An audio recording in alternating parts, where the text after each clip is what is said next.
Samantala, kamustahin naman natin si Sam Ramirez na nasa Batasan Hills National High School para sa mga kaganapan doon. Sam, kamusta dyan?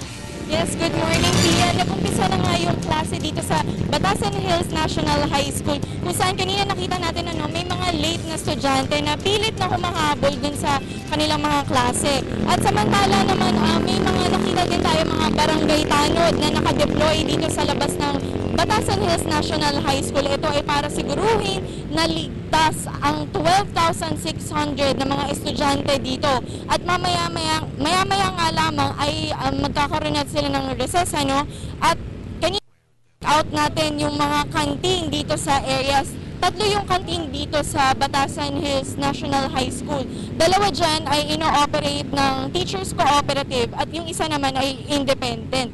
Kanina ay chinek natin yung mga presyo. May mga binibenta sila dyan, mga burger, footlong, hotdog sandwich, at yung pinakamurang burger o sandwich dito na nakita natin ay 10 pesos lang. At ang pinakamahal naman ay 17 pesos. May mga shakes din sila na binibenta. May mango shake, may coconut shake, may cappuccino. At yung mango shake nila at saka yung coconut shake ay gawa sa tunay na prutas. So may talagang gawang mango at coconut din na nakalagay dun sa shake. Tapos may mga nakita din tayong binibenta mga squid balls o kikiam o yung mga kilalang tusok-tusok or tuhog-tuhog dyan sa kalye.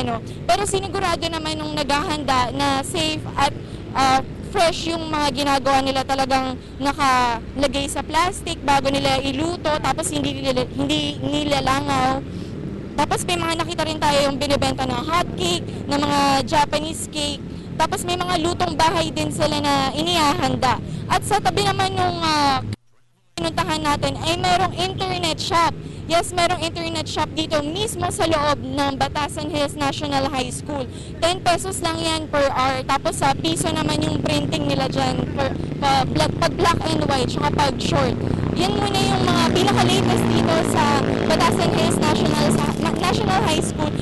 Mamaya ay subukan kong bumalik para tingnan ulit yung mga baon ng mga estudyante. Pia? Maraming salamat, Sam Ramirez, live mula sa Batasan National High School.